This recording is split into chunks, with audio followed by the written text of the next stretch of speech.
Alhamdulillah.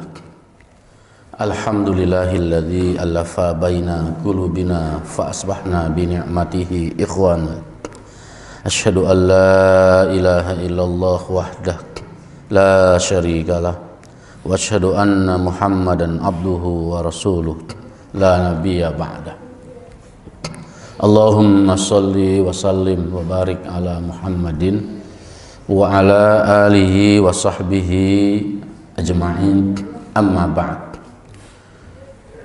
Bapak, ibu-ibu rahimakumullah, alhamdulillah, kita bersyukur pada Allah SWT diberikan limpahan nikmat luar biasa tidak terhingga, nikmat iman, nikmat Islam, nikmat sehat, nikmat sempat, nikmat mau. Kita hari ini masih bisa melaksanakan salat subuh berjamaah di Masjid Al-Jihad ini, dan juga diikuti dengan sama-sama kita talabul ilmi, meningkatkan ilmu kita, tazkiyatun nafas, membersihkan jiwa kita dengan berdalam dan memahami ajaran-ajaran Islam. Mudah-mudahan Allah mencatat langkah kita pagi ini bagian dari amal soleh kita, amin ya rabbal alamin. Salawat dan salam semoga tercurah kepada nabi kita, qudwah kita, idola kita, Rasulullah sallallahu alaihi wasallam. Jamaah sekalian, pagi ini melanjutkan kajian di 2 bulan yang lalu, bulan Januari. Kita akan membahas tentang penguasaan lahan atau tanah menurut Islam. Ada sebuah data yang menarik, nanti akan ditayangkan di layar, bahwa dalam kurun waktu 20 tahun terakhir ini terjadi perubahan masif dalam kepemilikan tanah, ya, bahwa sekarang lahan-lahan di pedesaan yang hijau royo-royo, yang indah itu ternyata sebagian besar adalah bukan milik orang kampung, tapi milik orang kota. Mungkin termasuk kita, ya, tinggalnya di Keranggan, punya tanah di Tasik 10 hektar misalnya, mungkin termasuk kita. Wallahu a'lam bishawab. Ya. Yang jelas ada sebuah studi yang sangat menarik dan dilaporkan oleh sebuah media. Misalnya saja di Kabupaten Pandeglang, di kawasan Tanjung Lesung yang diproyeksikan bakal menjadi Bali kedua Indonesia. Ya, sana nanti akan dibangun bandara, langsung orang bisa mencelok di situ. Ya. Jadi ada jalan tol dari tol Jakarta Tangerang nyambung nanti ke Tanjung Lesung. Ternyata di kawasan itu yang masuk Kabupaten Pandeglang, kampung saya, ya, itu 90% lahan bukan milik orang kampung, tapi milik para bos-bos besar. Ada yang punya 10 hektar, 20 hektar, 100 hektar, sampai bahkan ribuan hektar. Nanti akan ditayangkan. Itu satu fenomena. Bahkan Yusril Iza Mahendra dalam sebuah acara, saya kira Bapak kenal nama itu ya, populer tuh, tokoh terkenal, Bang Yusril, mantan Menhukham, ya, Menkumham, mantan Mensesnek, ketua Partai Bulan Bintang, Partai Bintang Bulan, pokoknya nama terserah lah, pokoknya namanya apalah ya, nggak ada urusannya dengan kita. Ya. Tapi sebagai seorang pakar, seorang akademisi yang sangat teruji kapasitasnya, dalam sebuah acara di ILC di awal Januari, dia mengatakan 74% tanah di Indonesia itu dikuasai oleh 0,2% warga negara. Saya ulang, 74% tanah di Indonesia dikuasai oleh 0,2% warga negara, berupa konglomerasi, PT ini, PT itu, real estate, pertambangan, perkebunan, HPH, macam-macam, ya. Termasuk menguasai lahan buat orang mati, San Diego Hills misalnya, ya. Contohnya begitu. Jadi orang mati pun perlu dapat villa, ya, supaya mungkin bebas dari pertanyaan malaikat, mungkin. Jadi 0,2% orang Indonesia, warga negara itu menguasai 74% tanah di Indonesia dengan berbagai bentuknya. Ini hanya menunggu bom waktu, kata Yusril. Apalagi yang 0,2% itu adalah orang-orang non-pri. Pokoknya kata Yusril tanah itu dikuasai oleh 74% hari ini sekarang. Kita nggak tahu, mungkin 10 tahun yang akan datang. Barangkali kita hari ini masih nyaman, punya rumah di Keranggan, sholat subuh di Al-Jihad. Alhamdulillah, kita, anak kita, cucu kita boleh jadi nanti jadi kontraktor abadi, ya. Ngontrak terus ya, pada keliling, karena nggak bisa lagi punya tanah. Maka justru ini adalah bom waktu yang suatu ketika nanti akan membuat perubahan yang sangat luar biasa, dan biasanya terjadi sebuah revolusi. Maka kalau tidak dicegah sejak awal, yang terjadi adalah benturan yang sangat keras. Karena ya jangankan kita, semut aja kalau diinjak terus lama-lama gigit juga, ya kan? Semut yang kecil itu kalau diinjak terus lama-lama digigit juga, apalagi manusia. Maka yang kedua yang paling berbahaya adalah situasi seperti ini akan menyebabkan dua paham yang sangat bertentangan dengan Islam. Yang pertama adalah ateisme komunisme, karena biasanya komunisme ateisme itu subur di tengah-tengah situasi ketika terjadi eksploitasi yang tajam antara orang berpunya dengan orang biasa. Mungkin kita tidak terlalu berasa karena kita tinggal di kota, punya pekerjaan, punya pekerjaan, cukuplah, rumah ada, mobil ada, segala macam ada. Tapi di kampung itu amat sangat terasa. Saya dulu kita mengenal bahwa yang namanya daerah-daerah kayak Banten, ya, daerah-daerah Tasik, Garut itu basisnya santri dulu. Sekarang santrinya masih, tapi pelacur juga banyak.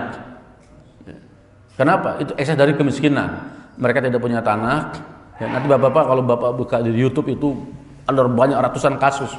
Bagaimana tanah ini dikuasai oleh konglomerasi, oleh bos-bos besar atas nama undang-undang. Jadi itu yang disebut dengan kezaliman legal. Zalim menurut terminologi Islam, legal menurut terminologi pemerintah, negara, karena ada undang-undangnya, begini dan begitu. Nah, ini contoh kasus di Banyuasin. Harusnya ini ada suaranya, ada videonya, tapi ya Anda baca aja lah ya. Ini kan hanya sebuah gambaran. Saya kira orang tidak akan datang ke Jakarta, ke Bandung, ke kota-kota besar, ngontrak kos berimpit-impitan kalau di kampungnya tanahnya cukup. Ya. Fenomena urbanisasi itu adalah gambaran nyata parahnya situasi penguasaan lahan di daerah-daerah. Terus Pak Haidar. Nah jadi itu, nah ini tadi ucapan Pak Yusril, tolong di. Nah itu ada teks ya dari sebuah media. Pemodal kuasai lahan desa. Media kita itu nggak peduli. Urusannya adalah urusan fikih, ya, urusan macam-macam lah begitu. Nah, pokoknya seolah-olah ini urusan tidak serius, ya. Padahal sesungguhnya esensi yang paling utama dari Islam adalah dua. Dan ini bapak-bapak bisa melihat dalam Al-Quran itu dijelaskan ada dua golongan yang selalu diperangi oleh para penguasa. Yang pertama adalah para nabi. Orang-orang kafir itu hobinya adalah satu, membunuh para nabi. Yang kedua membunuh mereka yang ya'muruna bil qisti, menyuruh menegakkan keadilan. Kalau bahasa Arab namanya HAM. Jadi kita sedih adalah hari ini yang bicara HAM, bicara yang begini-begini ini adalah kelompok-kelompok kiri, kelompok-kelompok sekuler, kelompok-kelompok Kristiani. Sementara kita umat Islam seolah-olah asik dengan dunia kita sendiri. Tanpa kita sadari, pelan-pelan suatu ketika nanti situasinya sudah sangat parah, dan kalau sudah sangat parah, sudah kasif gitu, sudah sangat terlambat, yang terjadi adalah perubahan yang sangat radikal, dan itu pasti akan berdarah-darah. Ya. Tidak ada yang menjamin nggak ada revolusi, nggak ada yang menjamin sama sekali. Ya. Jangankan kita, Amerika yang mengaku negara demokrasi, tiap minggu ada terjadi penembakan kan. Amerika negara demokrasi yang katanya paling hebat, ternyata penembakan tidak pernah berhenti. Boleh jadi mungkin di masa depan Amerika bubar bukan oleh perang, bubar bukan oleh konflik antar negara, bubar karena konflik antar kelompok. Kita tahu bahwa Amerika ada kelompok Hispanik turunan Spanyol, ada kelompok Afro Afrika hitam, ada kelompok Itali ya, mafioso, ada kelompok Chinese ya, juga mulai banyak, dan juga kelompok Eropa ya. Jadi ini bangsa-bangsa yang banyak di Amerika, banyak. Nah, Indonesia juga bukan hal yang mustahil.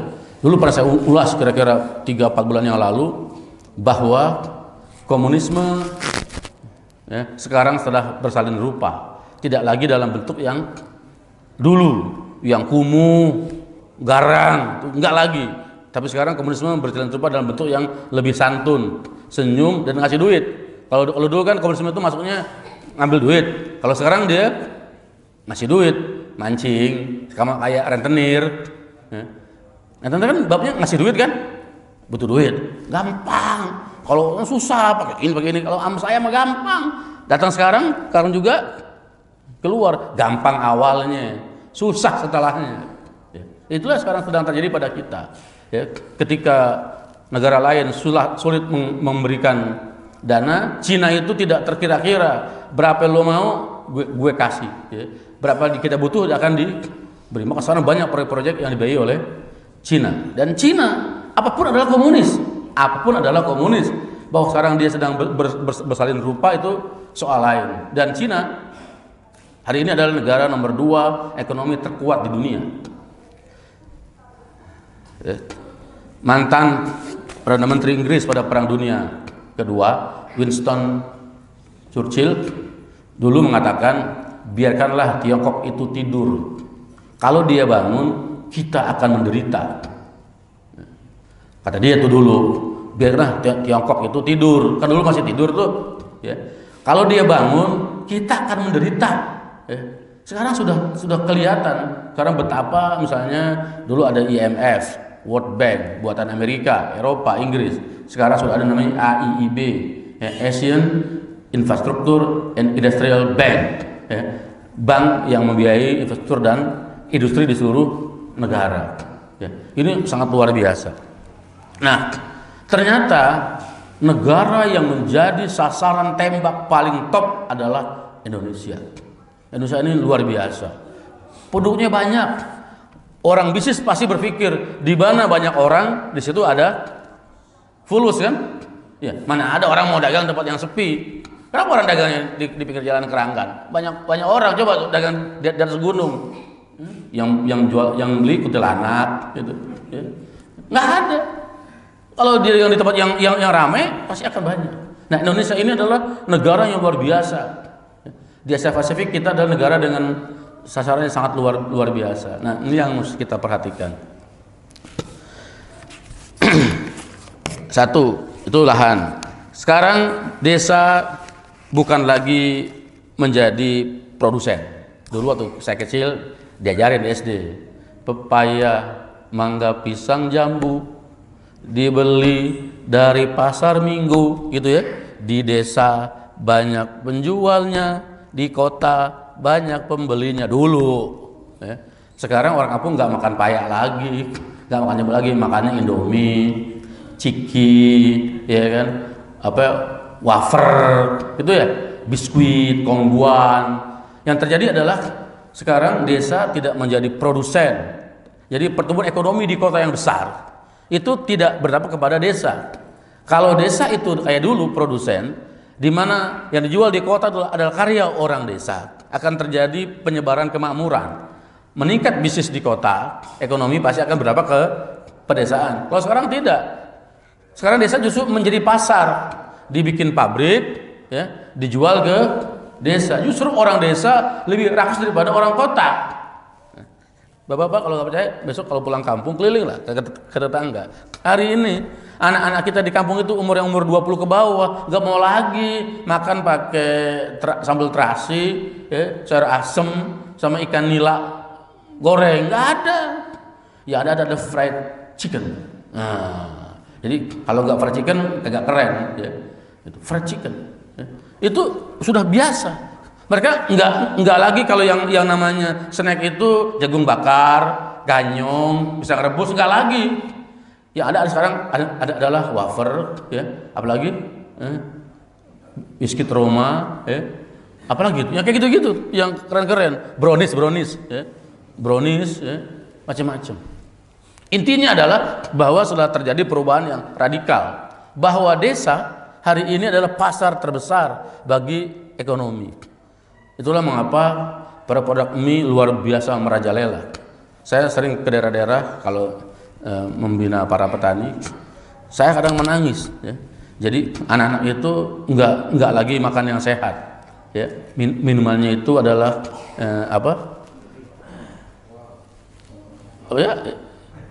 yang udah di-pack itu loh, pakai botol, ya begitu. Udah nggak lagi minum air putih tuh, udah nggak gaya, ya. Minumnya itu sarapannya Indomie, makannya semua Indomie, ya. Dan itu menjadi sebuah hal yang luar biasa. Maka sekarang yang terjadi adalah, ini Anda bayangkan di kota dengan pola makan seperti itu, kita punya sarana kesehatan kan, ya, dekat di kampung. Yang menuju puskesmas itu bisa 3-4 km baru ada puskesmas. Itu pun kalau ada dokternya. Kadang dokternya kagak ada juga, ya. Dokter lagi diundang rapat oleh dinas, ya. Jadi enggak. Kalau di kota ini banyak. Jadi ini akan jadi waktu yang sangat luar biasa. Nah, sekarang kita bicara tentang undang-undang. Ini undang-undang nih, punya undang-undang. Undang-undang pertama UUD 45, ya. Bumi dan air dan kekayaan alam yang terkandung di dalamnya dikuasai oleh negara dan dipergunakan untuk sebesar-besarnya kemakmuran rakyat. Itu cerita teori, ya. Itu udah apal tuh, ya. Kemudian terus Pak Heridin, Undang-Undang Republik Indonesia tahun 60 tentang peraturan dasar pokok-pokok agraria, urusan pertanahan. Bunyinya begini: seluruh bumi, air dan ruang angkasa termasuk kekayaan alam terkandung di dalamnya dalam wilayah RI sebagai karunia Tuhan Yang Maha Esa adalah bumi, air dan ruang angkasa bangsa Indonesia dan merupakan kekayaan nasional. Ya. Itu kan bunyi undang-undang. Padahal kalau menurut undang-undang juga presiden bisa diturunkan karena melanggar undang-undang, ya, betul ya? Ya, di impeachment itu boleh kalau melanggar undang-undang. Yang paling baru kemarin Hari Pers Nasional bulan Februari di NTB di Mataram, ada gubernurnya namanya Tuan Guru Zainul Majdi, ya. Majdi ini adalah keturunan ulama besar dan dia juga seorang ulama, doktor dari Al-Azhar, ya, ahli syariah, jadi gubernur yang kedua kali, punya prestasi yang sangat luar biasa. NTB adalah provinsi yang surplus 2 produk utama pangan, 1 beras, 2 jagung. Bahkan kata dia, beras dari NTB dan jagung NTB insya Allah cukup mensubsidi kebutuhan seluruh rakyat Indonesia, kata dia, ya. Saking surplusnya. Apa yang terjadi? Dia ngomel waktu kan dia sebagai gubernur sambutan Hari Pers Nasional tuh, ya, tuan rumah di depan presiden. Dia ngomong, tapi NTB dipaksa oleh Bulog menerima beras impor dari Vietnam. Karena dia menolak, dipakailah Polda untuk menekan gubernur. Macam-macam caranya. Yang lebih kurang ajar lagi, jagung orang-orang NTB dibeli oleh Bulog hanya 2.500 perak per kilo. Saat yang sama Bulog beli dari luar negeri 3.000 rupiah per kilo. Baru harganya, belum ongkosnya. Maka yang terjadi sebenarnya adalah penindasan pusat terhadap daerah. Dan Anda lihat hari ini hebatnya pemimpin daerah kan, ya, ini yang rusak. Makanya sulit untuk berkembang Indonesia ini kalau polanya adalah seperti ini. Undang-undang itu dikangkangi oleh sistem kekuasaan yang sedemikian repot. Tentu kita bertanya, ada apa sampai sebuah produk yang begitu strategis, yang begitu penting dijual ke luar negeri dengan harga yang sangat rendah? Mesti ada something wrong, iya kan? Ya, kalau kata orang Sunda itu ada batu di balik udang. Ya.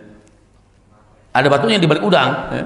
Kalau udang itu dibuka, itu banyak batunya itu, emas, perak, permata, berlian, macam-macam. saking aneh-aneh. Ini contoh nyata. Padahal undang-undang dengan jelas mengatakan seperti itu. Artinya apakah itu hasil gas, apakah itu tambang minyak, tembaga ya, Freeport, Newmont segala macam itu adalah punya rakyat, harus memberikan buat rakyat. Ini kan yang sedang terjadi begini. Ini kasus Newmont, kasus Freeport sama. Ini kalau gampangnya begini. Kita punya tanah di kampung, ada orang nyewa gitu. Nyewa 10 tahun, mau nanem apalah coklat gitu ya. Kan gitu. Sewa. Pas udah masanya habis, kata yang nyewa nih, kalau ente mau ambil lagi, ente bayar sama saya. Itu biaya pengolahan lahan segala macam. Itu kira-kira masuk akal gak? Lucu ya. Dia yang nyewa, ya, begitu kita mau ambil jatah kita, dia bilang mesti balikin dulu yang dia keluarin. Ya. Itu namanya kan gendeng kayak begini. Dan celakanya, iya gitu. Yang minta aja gendeng, yang setuju lebih gendeng lagi. Nah ini yang sekarang terjadi pada kita hari ini ada seperti itu. Nah, bagaimana Islam memandang persoalan ini? Di dalam surat An-Nur ayat 42 Allah menegaskan walillahi mulkus samawati wal ard wa ilallahil masir. Bagi Allah lah kerajaan langit dan bumi dan kepada Allah semua akan dikembalikan. Dalam surat Al-Hadid ayat 2 Allah berfirman lahu mulkus samawati wal ard yuhyi wa yumit wa huwa ala kulli syai'in qadir. Bagi Allah lah kerajaan langit dan bumi, Dia yang menghidupkan dan Dia yang mematikan, dan Allah sangat kuasa atas segala sesuatu. Ini adalah teks Quran yang dengan jelas menjelaskan bahwa bumi semua ini adalah milik Allah. Tidak ada seorang pun yang bikin bumi kan. Ya, laut. Itu kita tinggal terima beres saja. Brojol udah ada laut tuh. Brojol udah ada tanah. Semua adalah penciptaan Allah Subhanahu wa taala. Ya. Maka Imam Al-Qurtubi dalam ketika menafsirkan ayat ini, beliau berkata, ayat ini adalah dalil bahwa asal usul kepemilikan termasuk tanah di dalamnya, gas di dalamnya adalah milik Allah Subhanahu wa taala. Dan bahwa manusia tidak mempunyai hak kecuali memanfaatkan tasarruf. Memanfaatkan pasti kotasinya adalah maslahat bagi semua orang, ya. Dengan cara yang oleh Allah diridhoi. Tafsir Al-Qurtubi juz 1 halaman 130. Nah, ini kita baru berbicara soal konsepsi Islam, ya. Jadi banyak ayat-ayat lain dalam Al-Qur'an yang berbicara tentang itu. Juga ayat yang di atas itu surat Al-Hadid ayat 7, ya. Aminu billahi wa rasuli wa anfiqu mimma ja'alakum mustakhlafina fi faladzina amanu minkum wa anfaqu lahum ajrun kabir. Berimanlah kamu kepada Allah dan Rasulnya dan nafkahkanlah sebagian dari hartamu yang telah Allah jadikan kamu menguasainya.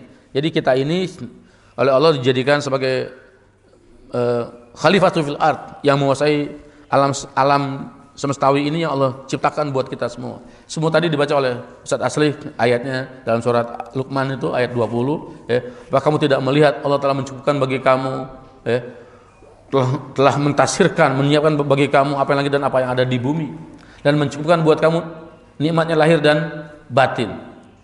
Jadi Allah ciptakan langit bumi cuma untuk kita. Untuk apa? Untuk memenuhi kebutuhan lahir dan batin kita. Tujuannya adalah bagaimana menciptakan maslahat bagi banyak orang. Tidak boleh eksploitasi alam itu menciptakan kerusakan. Nah, masalahnya adalah kita ini adalah bangsa, negara, suka atau tidak suka, adalah negara yang terbentuk oleh tradisi pura-pura. Orang kita itu punya, kalau soal perilaku dahsyat, ya, tepo seliro, ya, betul orang Jawa ya, tepo seliro, sopan santun, inggih, ungguh, andap, asor, hebat. Kalau soal perilaku begini orang Jawa. Kecuali dua, satu rusak di akidah karena mencampur macam-macam, ya.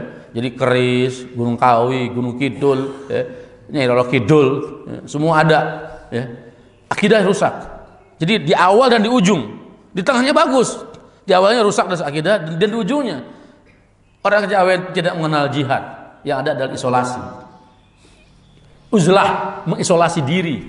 Nah, makanya menghadapi tantangan di luar bukan melawan, tapi berpura-pura. Lalu kita lihat zaman Pak Harto misalnya, pura-puranya ada DPR, pura-puranya, ya kan? Dewan Perwakilan Rakyat, DPR-nya diangkat, ya kan?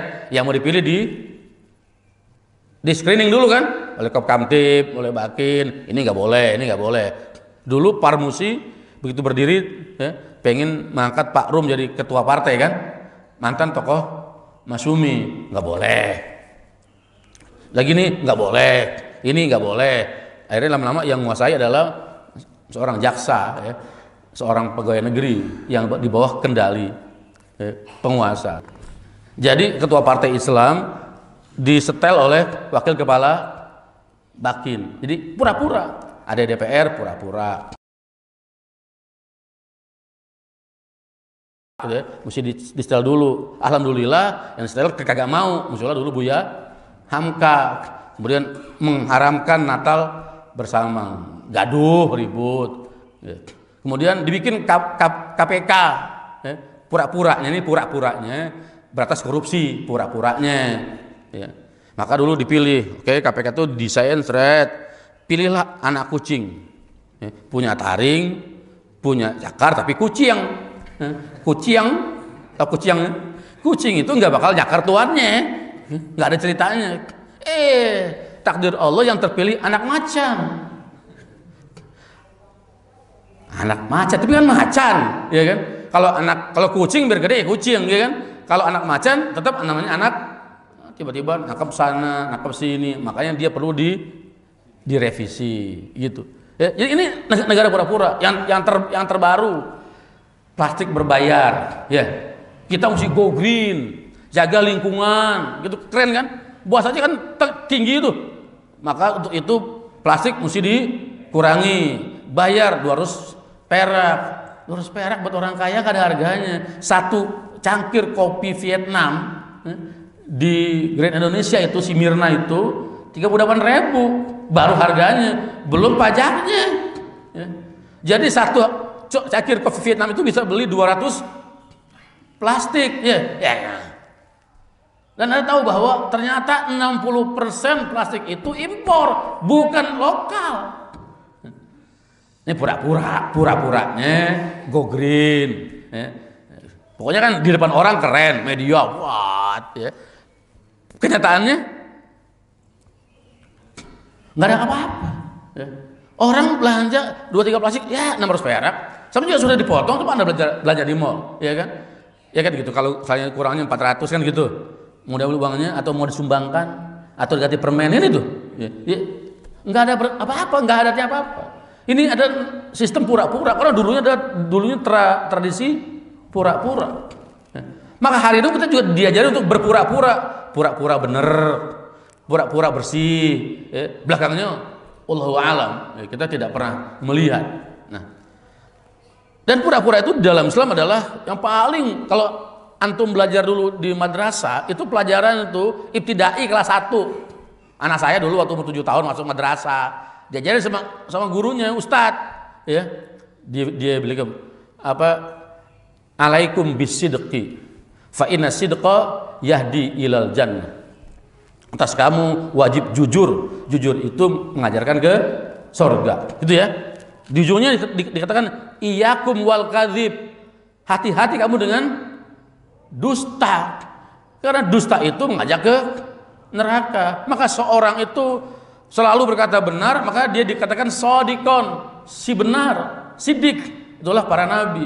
Dan seorang karena senantiasa berdusta lama-lama dikatakan kadzaban, si pendusta. Itu hadis pelajaran itu orang anak kelas 1 di ibtidaiyah diajarin. Betapa pentingnya nilai. Yang satu adalah atas kita kewajiban untuk sidik, jujur dan benar, itu asas. Sementara Nabi mengatakan iyyakum, kata-kata iyyakum itu adalah waspada. Kalau Gunung Merapi itu udah apa? Waspada, apa? Siaga, terus apalah tuh, pokoknya udah paling itu dia. Iyyakum wal kadzib, hati-hati terhadap kadzib. Iyyakum wal hasad, hati-hati terhadap iri, dengki. Itu semua akan merusak. Nah, inilah saran tadi pada kita karena kita dididik dengan cara-cara yang seperti itu. Terus Pak Hadirin, di dalam surat Al-Hijr ayat 19 sampai 22 itu sudah disebutkan. Yang pertama dulu kita bahas ya. Jadi tanah air yang ada adalah milik Allah. Yang kedua, manusia punya hak mengelola, manfaatkan dan memakmurkan. Dalam surat Hud ayat 61 Allah mengatakan, "Waladzi ansha'akum fil ard wastamarakum fiha." Allah lah yang membuat kamu dari bumi, menjadi kamu pemakmurnya. Ya. Jadi kita ini hanya sekedar mengelola dan memanfaatkan. Karena mengelola dan memanfaatkan, pasti pengelolaan itu harus sesuai dengan yang milik itu ya. Ya, misalnya kita dititipin mobil, gitu kan? Boleh kita pakai sesuai dengan izin si pemilik. Kita dititipin sesuatu oleh yang punya, kita disuruh memanfaatkan. Ya. Misalnya ada tanah, boleh nggak saya pakai? Boleh, untuk apa? Untuk ini. Seizin si pemilik, sesuai dengan apa yang ingin pemilik lakukan. Tidak boleh kita memanfaatkan sesuai hanya menurut selera kita sendiri. Hari ini yang jadi bermasalah adalah di mana ada tambang pasti ada kerusakan. Ya. Dulu di Bangka Belitung, Bangka, PT Aneka Tambang, digali tambangnya, tutup tambangnya, yang sisa adalah kerusakan alam. Jadi nanti itu Papua, Nyumon segala macam itu begitu selesai ya, konsesinya, yang sisa adalah Nestapa. Nggak jauh-jauh, Bapak pergi ke Cibarusa, dekat dari Keranggan nih ya. Merem juga sampai ya, dekat di Keranggan situ ya. Itu dulu ada banyak orang bikin itu apa, pengolahan bata tahu ya, bata gali segede masjid ini, gali sono udah kelar tinggal selesai. Di situ juga itu ada, saya kaget dibawa oleh sahabat di sini nih, tinggal di Legenda Wisata, dibawa ke situ di pinggir kali, ternyata tanah itu dalamnya batu. Jadi abrek luas tanah hampir 30-40 hektar digali oleh pengembang, oleh perusahaan. Itu sih batu kali segede-gede, luar biasa, digali habis. Batu itu kan sebagai pasak, sebagai alat perekat kan ya. Kalau digali apa yang terjadi? Longsor habis, airnya, tanahnya longsor, sungainya kering ya. Karena di mana ada batu, di situ ada kehidupan ya. Ini yang rusak itu jangan jauh-jauh lah, Cibarusa tuh deket ya, di depan mata kita. Luar biasa bagaimana bekas-bekas pengolahan apa batu bata, bagaimana bekas penggalian batu ya, itu luar biasa merusak ya. Kita nggak usah bicara batu bara lah, nggak usah bicara yang lain-lain yang terlalu udah pasti, itu udah kelihatan, udah jelas di mana-mana kita bisa melihat. Yang ketiga, bagaimana caranya, siapa yang berhak atas tanah ya? Dalam hadis an Urwah qala asyhadu anna Rasulullah sallam qada annal ardu ardullahi wal ibad ibadullah wa man ahya mawatan fahuwa ahqqu bih ya. Dari Urwah dia berkata, aku menyaksikan Rasulullah SAW bersabda ya, Rasulullah menetapkan tanah itu milik Allah, para hamba adalah milik Allah, dan siapa yang menghidupkan tanah yang mati, dia lebih berhak atas tanah itu ya. Ini kalau hadis ini dipakai lihat terleh, inilah hadis yang dulu mungkin dijadikan didalil oleh orang komunis buat ngambil tanah ya. Atau oleh orang suku tertentu gitu ya, ada tanah kosong masuk gitu ya, nggak boleh tanah orang, itu tanah punya Allah ya. Ada ya gitu ya, ya banyak dulu begitu, tanah kosong masuk aja. Ini nggak boleh, tanah punya orang, nggak, tanah punya Allah ya. Siapa saja boleh pakai ya. Tempat saya tuh di Pramuka, di Rawasari situ. Waktu saya kecil dulu, namanya Kampung Baru tuh kosong, rawa-rawa. Kalau sekarang Anda turun dari tol Rawamangun ya, lewat perapatan Pramuka, Rawasari sebelah kanan, di seberang kampus UNJ. Itu dulu adalah rawa-rawa. Sekarang itu udah padat dan 2/3 adalah Nasrani ya. Gereja berbiji-biji ya. Masjid kagak kelihatan ya. Tanah kosong pakai. Kita ini taat sama asas ya. Sementara orang main serobot begitu, maka terjadilah sekarang tanah dikuasai oleh orang yang tidak jelas. Jadi Nabi menetapkan bahwa tanah itu milik siapa yang menghidupkan. Maka dalam Islam haram hukumnya punya tanah tidak produktif.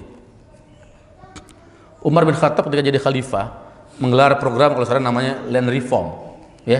3 tahun tanah itu tidak jelas peruntukannya, penggunaannya, diambil oleh negara, diganti rugi oleh negara, dibagi oleh negara.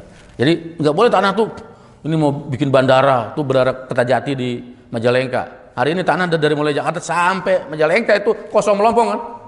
Coba Bapak pergi ke area Majalengka hari ini, itu sekitar kawasan yang bakal jadi bandara itu kosong melompong, ya. Nggak sawah, nggak kebun, begitu aja ditinggal, ya, oleh para spekulan, ya. Jadi sebelum itu dibeli dulu dari orang kampung kan gitu, karena kalau ditanam padi kagak untung, siapa yang mau ngelola, ya. Paling gampang adalah beli murah, ya, kan gitu, dibiarin aja, nanti pas jadi bandara dijual mahal. Bisnis paling top adalah bisnis pertanahan dan perumahan, ya. Wah, ini yang paling top, karena istilahnya duitnya kagak tidur dia, duitnya tuh ini, ya, menggeliat, ya. Kalau kita bikin usaha, bikin sawah, kebun, itu beresiko, bibitnya mahal, pupuknya mahal, bisa-bisa dia pusing, ya. Tapi kalau tanah lepas itu aja udah pasti naik, ya. Dulu di Keranggan ini Anda beli dulu paling berapa semeter ya? Dulu. Sekarang ini dulu Keranggan ini tempat jin buat buang anak dulu nih. Jauh. Sini belum ada jalanan. Saya pernah lewat sini masih baru kerasin. Nah ini Ustadz, ini nanti bakal jadi Trisakti. Ini punyanya Titik Prabowo, ini punyanya Tommy, ini punyanya Tutut. Udah disebutin. Belum ada jalannya, ya. Jauh, tembus, keliling saya. Terus dari pagi sampai sore muter aja. Tapi karena mafi fulus, ya, nggak punya duit ya cuma lewat doang. Sekarang luar biasa, ya. Dulu jangan Keranggan, itu Cikunir. Itu orang gak ada yang mau beli. Gimana?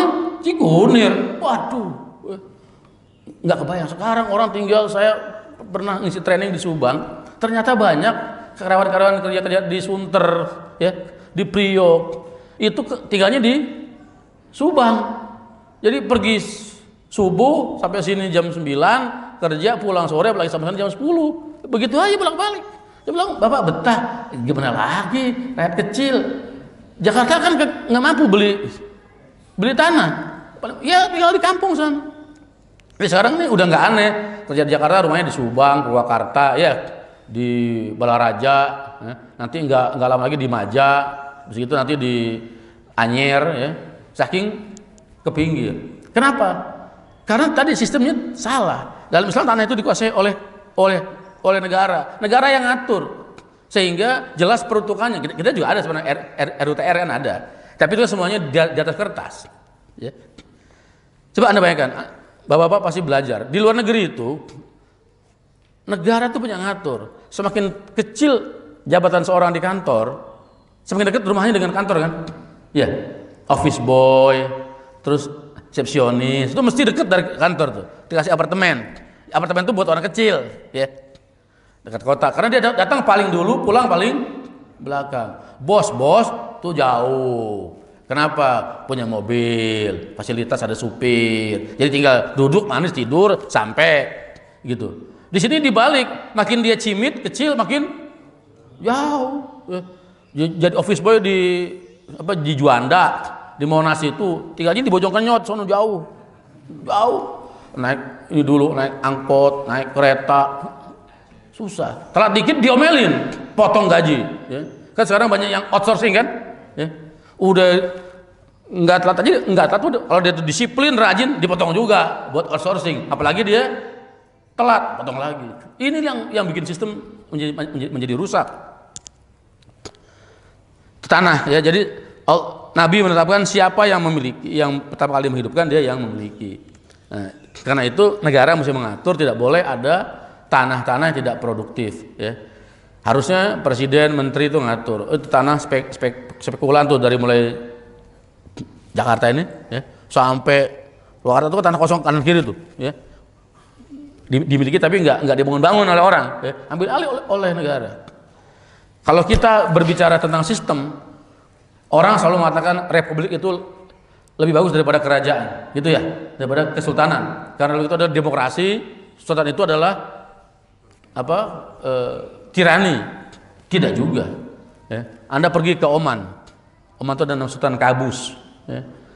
Kalau ini ada yang jomblo nih, enggak. Ini ada jomblo yang kedua. Ya.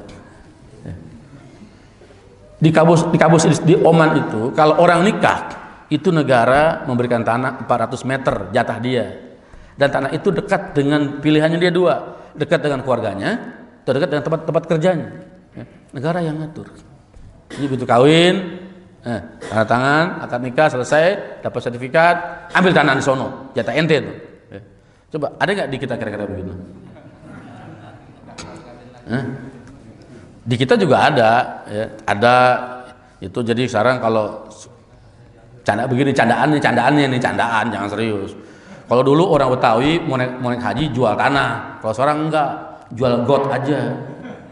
Nah, semeter kali 30 meter kan? Got kan cuma semeter, lebarnya panjang 30 meter, kali 3 juta, ya udah naik haji.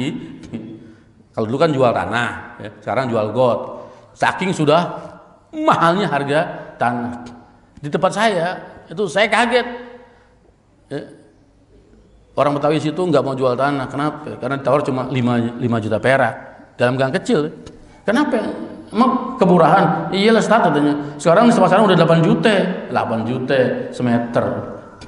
Siapa yang mau beli 8 juta semeter masuk gang kecil, ya kan? Boro-boro motor juga kagak masuk, motornya nggak masuk, bagaimana mobil? Tapi itulah sekarang fakta. Di pinggir jalan Pramuka itu, ya, aduh ada bapak tahu bekas sel dulu, bekas pom bensin sel, semeter 25 juta rupiah per meter. Ya.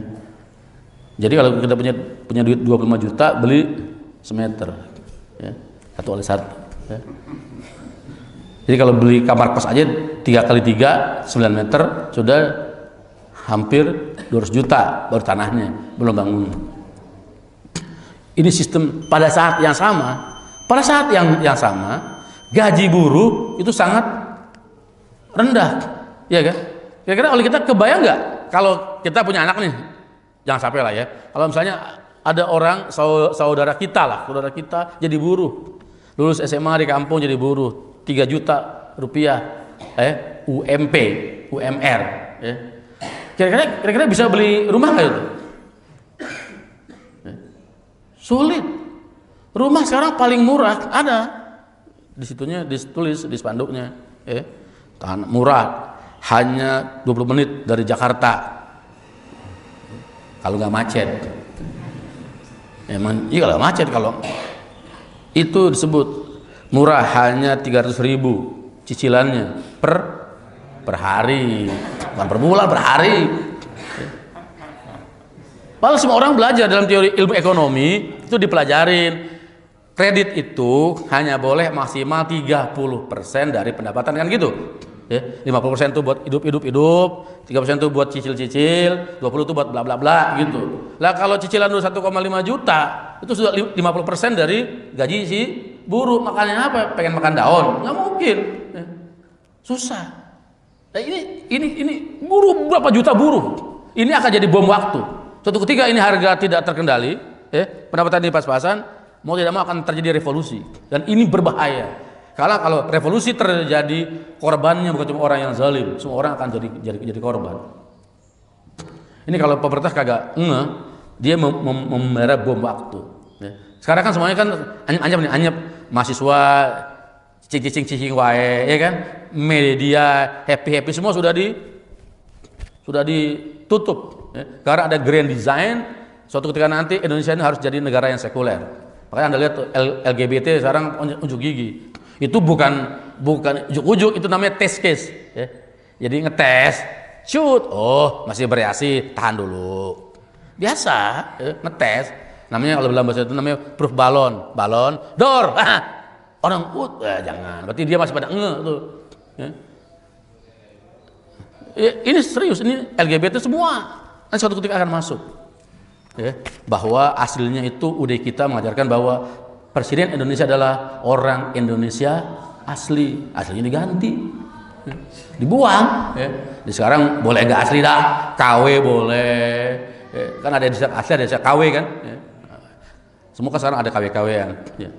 Kemudian juga kita bicara tentang Piagam Jakarta. Kalau kita bahas secara histori kan jelas itu. Piagam Jakarta adalah hasil gentleman agreement para pemimpin-pemimpin negara. Seluruh tokoh masyarakat kan, ada Kasimo yang Nasrani, ada yang PNI. Jadilah Piagam Jakarta, kan gitu. Belum dipakai sudah dicoret. Kalau ada Piagam Jakarta hari ini, anak kita nggak bakal mabok, dijamin. Kenapa? Ketuhanan dengan kewajiban menjalankan syariat Islam bagi pemeluknya. Kayak di Malaysia. Malaysia aja nggak pakai begitu. Jadi di Malaysia itu di hotel ada miras, ada whisky segala macam. Tapi yang jadi pelayan nggak boleh orang Melayu. Orang Melayu kan haram itu kan haram yang memerahnya, haram yang mengolahnya, haram yang minumnya, haram yang menjualnya, haram yang melayaninya. Maka negara Malaysia melarang orang Melayu Muslim untuk menyajikan miras. Kalau kita bukan saja menyajikan, enggak. Saking kurangnya dioplos, oplos game, selesai. Ini kan rusak ini, ya. Jadi betapa luar biasa kehancuran. Jadi di sistem moral rusak, ada LGBT, dalam sisi kesehatan ada miras, ya. Dari sisi sosial ada tanah, gas, habis semua. Ya. Yang keempat, nah ini penting, kepemilikan dan pengelolaan tanah harus sesuai dengan asas keadilan. Ya, surat Al-Asr ayat 7, nanti Bapak buka di rumah, cari tafsirnya. Ini luar biasa. Ma'afallahu ala rasuli min ahlil qura falillahi walir rasuli walil qurba wal yatama wal masakin wa ibnis sabili kayla yakuna dulan bainal aghniyai minkum. Wa ma atakumur rasulu fakhudhuhu wa ma nahakum anhu fantahu wattaqullaha innallaha syadidul iqab. Apa saja harta rampasan dari Allah kepada Rasulnya dari harta benda yang berasal dari penduduk kota-kota, maka adalah untuk Allah, untuk Rasul, kaum kerabat, anak yatim, orang miskin, orang-orang yang dalam perjalanan. Lihat teks tengahnya, supaya harta itu tidak beredar di antara orang kaya di antara kalian. Ini kata kuncinya. Ya. Jadi dasar Islam adalah Anda boleh usaha apa saja, itu dijamin oleh Islam. Ya. Tapi usaha Anda tidak boleh membuat Anda memonopoli kekayaan. Sekarang kan sapi kartel kan?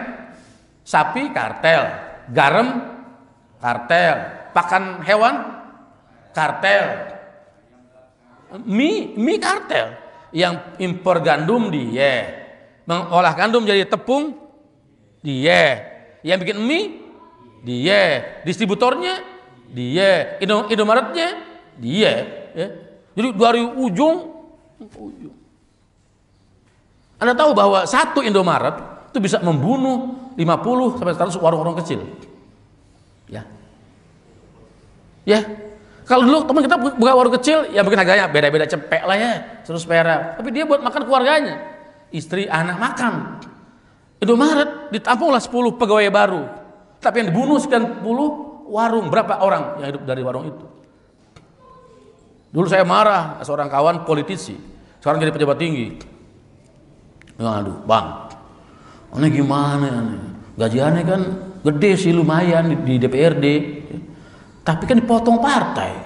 Belum nanti kalau ada konstituen, Pak, kita bikin acara, nyumbang lagi, Pak, banyak pusing dia bilang. Jadi, aneh terpaksa deh, aneh investasi di mana? Di Alfamart, lumayan tuh katanya. 1 bulan dapat 2-3 juta perak dah katanya. Saya bilang, ente ini kan wakil rakyat. Mas ente tega investasi sesuatu hanya berdapat 2-3 juta dengan cara membunuh. Ya. Saya punya pengalaman pribadi. Dulu istri saya mau buka warung kelontong di rumah. Ya. Saya bilang enggak boleh. Kenapa enggak boleh ya? Emang haram enggak? Dagang boleh. Bayangkan sekarang kamu ini tokoh masyarakat. Ya, kamu ngurus orang meninggal, disantuni, dimandiin free, dikasih kain kafan, ya, kasih makanan. Kalau kamu bikin warung dengan penduduk yang cuma segini-gini, bisa warung yang lain bisa tutup. Ya. Kan orang cuma sedikit, orang sedikit warungnya bertambah, akan terjadi perpindahan kan dari sono ke sini. Kalau kamu beli barang lebih murah karena punya modal lebih besar dari tetangga-tetangga kita yang bikin warung kecil-kecilan begini, orang beli sama kamu, orang mati. Ya. Kalau kita nggak warung juga hidup, insya Allah rezekinya ada. Mereka nggak bikin warung, belum tentu dia hidup. Nah, ini kan cara berpikir yang mesti kita tanamkan. Ya. Tidak boleh harta hanya di kalangan kita. Ini kan sekarang semua dari mulai orang yang ngaco, kafir, sampai yang rajin sholat pun udah sama tuh cara berpikirnya, bagaimana menguasai harta. Ini jelas sekali. Itulah mengapa Umar bin Khattab merubah pola pemberian ghanimah setelah perang. Zaman Nabi dan Abu Bakar Siddiq jadi khalifah, itu habis perang ada ghanimah, kumpulin, dibagi sama para mujahidin. Umar tidak. Umar bikin dua perubahan. Yang pertama adalah masa waktu untuk berperang. Ya. Ditanya kepada Hafsah berapa lama kuatnya perempuan ditinggal oleh laki-laki, 4 bulan. Maka tiap 4 bulan diganti rolling. Ya. Nggak boleh sampai 2 tahun. 2 tahun repot. Si perempuan bisa jadi lesbi, yang bisa jadi gay. Iya.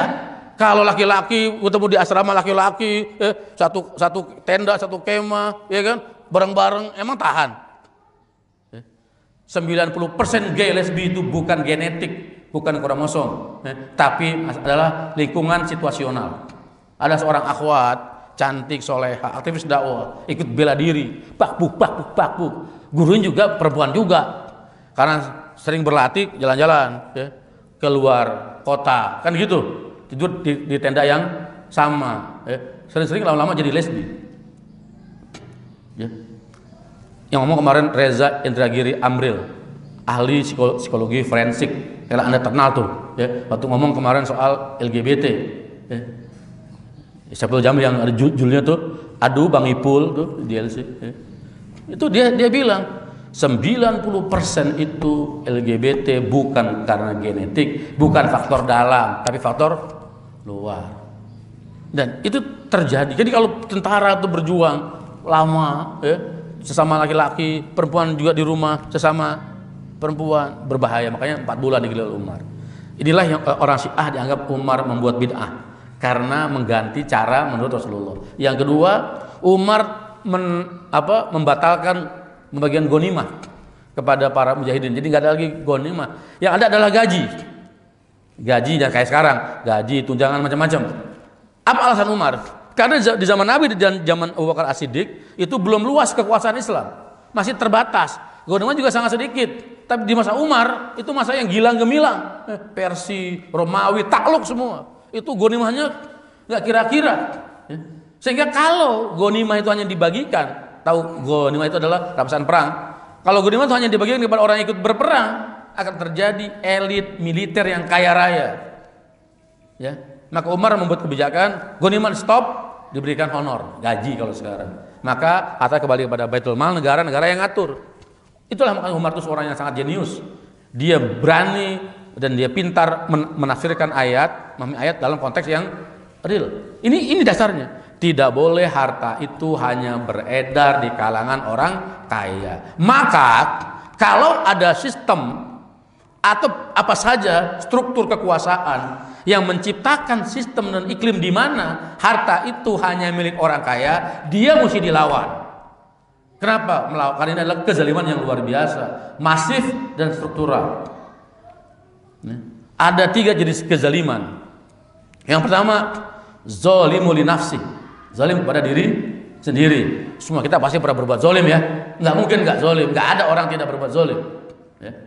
Tidak mungkin. Yang kedua adalah zalim melanggar hak-hak publik. Yang ketiga adalah zalim terhadap Allah, yaitu syirik. Inna syirka la zulmun azim. Syirik adalah zalim yang sangat besar, ya.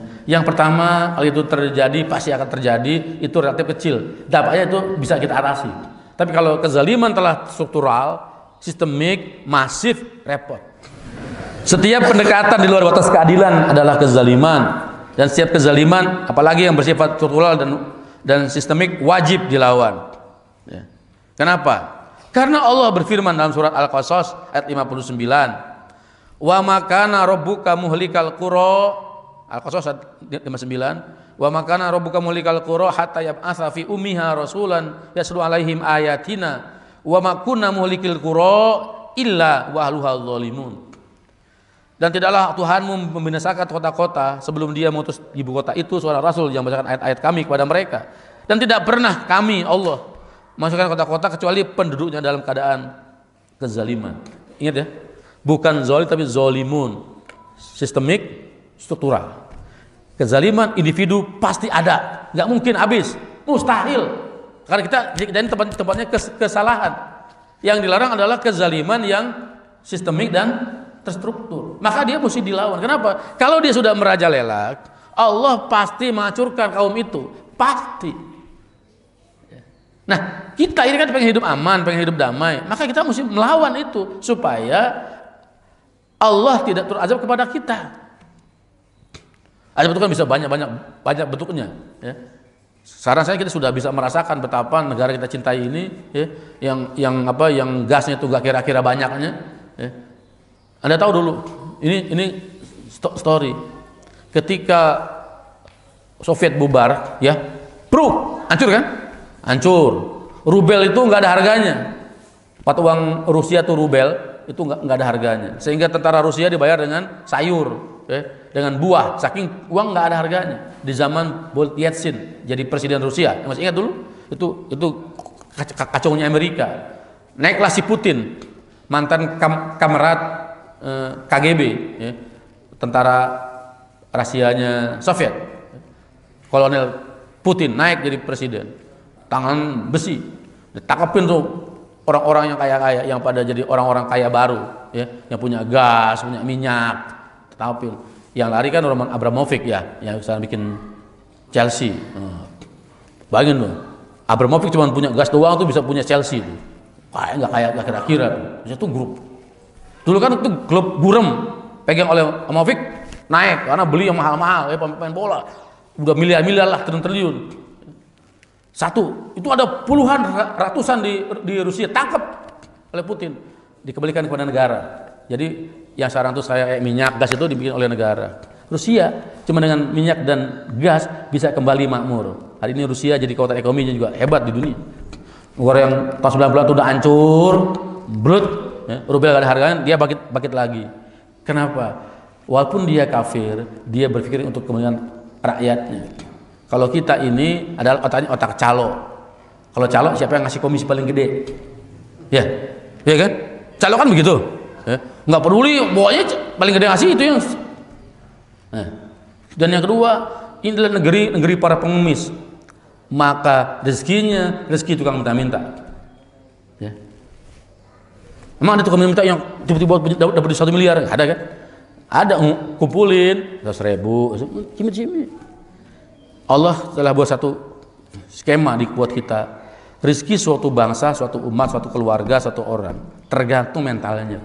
Kalau mentalnya peminta-minta, rezeki tukang minta-minta. Kalau mentalnya pemberi, munfikun, suka bersedekah, rezeki tukang orang suka memberi. Karena nggak bisa memberi orang yang tidak punya. Yang bisa ngasih itu yang punya kan. Kalau dia pengen ngasih, pasti Allah kasih dia punya ilmu, harta dan seterusnya. Nah, sekarang kita tidak, karena dari mulai yang paling bawah sampai yang paling tinggi kerjanya adalah minta-minta kan. Supaya jangan bilang minta-minta, dibahasanya keren, kuker, ya kan, uang jas, uang rapat, uang sidang, ya, fee, ya. Udah kaya raya gaji kan masih ngutip terus. Ini tukang minta-minta, ngambil terus kerjaannya. Jadi inilah perintah Allah bahwa kita harus melawan kezaliman, karena kezaliman yang struktural dan masif itu akan berakibat pasti adalah datangnya azab Allah Subhanahu wa taala. Sedangkan kita nggak ingin diazab. Dan jangan lupa, kalau azab Allah datang, nggak pilih kanan, nggak pilih kiri. Semua akan disapu oleh itu, ya. Nah, yang terakhir, la tazlimuna wa la tuzlamun. Janganlah berbuat zalim, jangan mau dizalimi. Rasul mengatakan, tolonglah saudaramu yang dizalimi dan yang berbuat zalim. Sahabat bertanya, ya Rasul, kalau yang dizalimi jelas, ya, kita harus membelanya. Bagaimana menolong orang yang berbuat zalim? Kata Rasul, tegur dia, Ingatkan dia agar dia kembali kepada yang benar. Jadi kita ini semua ini punya kewajiban mengingatkan. Semua ini adalah sistemik, struktural, masif yang akan berdampak pada nasib bangsa. Ingat bahwa kita ini semua bersaudara. Kita sebangsa, setanah air, saudara kita seagama. Banyak yang hidupnya menderita. Mereka butuh kita untuk bisa membela hak-hak dari orang yang sangat serakah. Ya. Kemudian penutupnya nih tanah, ya, bab tanah ini. An Salim an Abihi Ibnu Umar radhiyallahu anhu qala Nabi sallallahu alaihi wasallam man akhadha min al-ardi syai'an bighairi haqqi khusifa bihi yaumal qiyamati ila sabi ardin. Sahihul Bukhari. Diriwayatkan dari Salim dari ayahnya berkata Nabi sallallahu alaihi wasallam bersabda, barang siapa yang mengambil tanah meskipun sedikit tanpa haknya, maka dia akan ditenggelamkan dengan tanahnya pada hari kiamat sampai ke dasar 7 lapis bumi. Ya. Hati-hati, saya ingatkan kepada jamaah sekalian, jangan ada yang bermain-main dengan tanah. Ya. Tanah itu licin, duitnya cepat, juga bisa menghancurkan. Ya. Maka banyak orang kalau jadi calo tanah itu hidupnya mewah. Lihat ujungnya. Saya melihat dengan mata kepala sendiri puluhan orang yang calo tanah itu akhirnya kasihan. Ada yang mati bunuh diri, ada istrinya bunuh diri, ada macam-macam. Kenapa? Karena merampas yang bukan haknya. Maka kita harus hati-hati, nggak boleh, mending kita ngalah sedikit sesenti daripada. Kalau sekarang kan enggak, ya. Sekarang ini banyak orang mengokupasi hak publik, termasuk orang kecil. Misalnya sekarang ada tirani minoritas, ya. Jalan dibikin buat dagang, ya. Got ditutup buat dagang, ya. Dagangnya boleh, tapi menutup got nggak boleh, itu punya publik, ya. Termasuk kita hari ini. Anda kalau ini hati-hati, jangan parkir mobil ganggu orang. Ya. Kadang-kadang kan sekarang kita ini main gampang-gampang aja, ini komplek-komplek kita. Ya. Hak kita itu adalah dari pagar sampai dapur kan, ya. Jalanan itu punya orang. Boleh parkir, tapi sadarlah lagi numpang. Karena numpang ya sopan santun dikit. Ya. Jangan udah parkir di depan rumah, munyain lagi. Ya. Ini sekarang sebanyak saja. Kita lupa bahwa itu adalah bukan punya kita. Jangan pernah merampas hak publik, itu nanti berakibat yang sangat besar kepada kita. Nah, karena Islam itu akan tegak sebagai satu sistem jika kita umat Islam menegakkannya, dan Islam bertumbuh di atas nilai-nilai keadilan sosial. Ya. Allah menyuruh kita untuk menegakkan keadilan, dan kalau kita bicara keadilan pasti bicara struktur, sistem, dan masif. Karena keadilan harus ditegakkan dengan kekuasaan yang kuat. Tanpa itu maka itu akan menjadi sia-sia. Jadi jangan kita ini asik debat tapi tidak produktif. Di dalam itu kita asik tapi di luar situasi sudah sangat berbeda sekali. Karena nggak ada kaitan antara kita dengan luar. Itu saya sambil bercanda. Ya. Kalau ente boleh marah, silakan. Ya. Saya ngomong pakai bahasa yang mungkin agak kasar. Ya. Tapi itu untuk menggambarkan betapa hari ini seperti itu sekarang. Kita asik dengan diri kita lupa kepada kehidupan orang. Nah, saya pernah dulu diundang waktu saya dulu mimpin majalah Sabili berdebat, diundang oleh LSM kiri. LSM yang semua pro HAM, ya. Jadi ada 5 pembicara, 4 itu sekuler semua. Saya sendiri, kayaknya saya mau dikerjain. Ya. Teman-teman dia bilang jangan datang bang, ente mau dikerjain. Saya bilang gue bener datang aja, ya. Masa gue takut? Gue hajar. Sabili itu majalah radikal, ekstrim, mesti ditutup, itu melanggar HAM. Macam-macam pokoknya semua begitu ceritanya. Intinya adalah Sabili itu mesti ditutup. Ya, karena ini majalah keras, radikal, menimbulkan perpecahan, macam-macam lah. Ya. Saya jawab enteng, saya bilang Sabili itu dijual bebas, ya kan, merdeka, nggak pakai todongan pisau, nggak pakai pistol, suka beli, nggak suka, nggak usah beli. Yang kedua, Sabili itu kata Richard Nelson, kan percaya sama Nelson, ya, Nelson itu kan lembaga riset media internasional, sudah diakui reputasinya. Kata Nielsen, pembaca Sabili itu dulu itu kelas A1, A2, itu orang kelas menengah ke atas, dosen, mahasiswa, pengusaha, gitu, akademisi, guru besar, bukan supir bajai, bukan pelayan warteg, ya, bukan supir metro mini, bukan. Artinya dia orang yang terpelajar dan berkepentingan. Dia nggak mungkin dipaksa-paksa. Jadi kalau kita bicara demokrasi, saya bilang, udah, Anda kagak suka Sabili, bikin lawannya Sabili. Kita bertarung di pasar, fair kan? Ya. Kami nggak suka dengan sekularisme, kami nggak suka dengan yang hedonis, majalah yang rusak itu kami bikin sambil untuk melawan, fair, lawan. Tapi kalau Anda bicara mesti ditutup, Anda ini tiran. Anda bicara demokrasi, tapi Anda tiran. Itulah watak mereka. Ngomong itu demokrasi itu hanya tadi bilang rezim pura-pura. Pokoknya Juli pura-pura aja. Dalam berbeda. Anda percaya nggak hari ini? Hari ini kan kita disuruh ber-KB itu. Wah, anak kita sekarang tuh takut punya anak banyak, anak kita. Dulu mak kita dulu anaknya berapa tuh? 10, 14. Saya 6, mesti 8. Pertama dan akhir keguguran. Anak-anak sekarang 2, 3. Saat yang sama. Orang Nasrani minimal 4. Cek.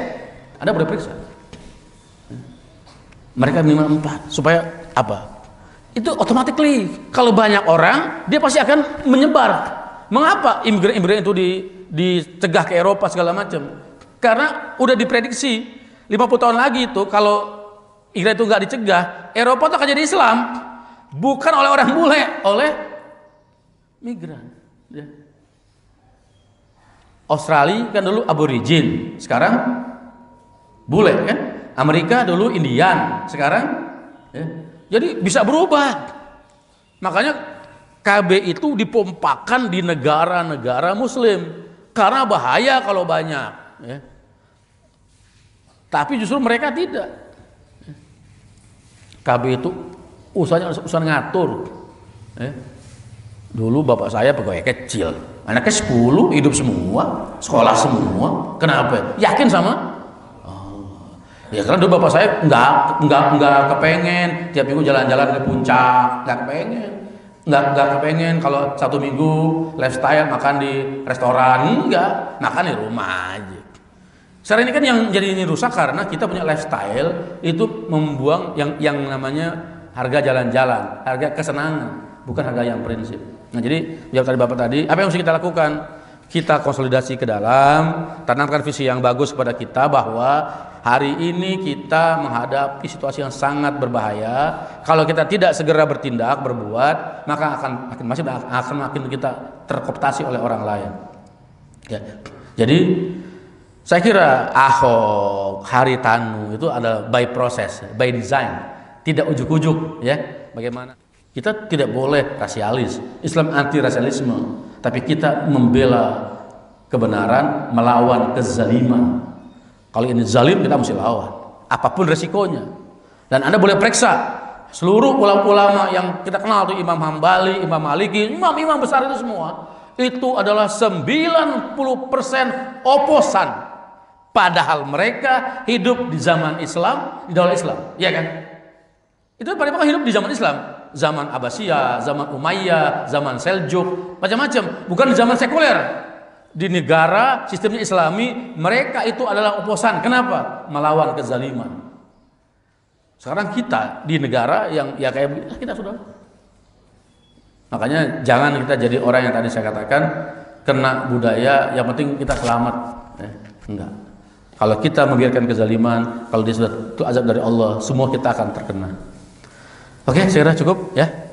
Ya, tutup dengan doa majlis. Subhanakallahumma wa bihamdika asyhadu an la ilaha illa anta astaghfiruka wa atubu ilaik. Wassalamualaikum warahmatullahi wabarakatuh.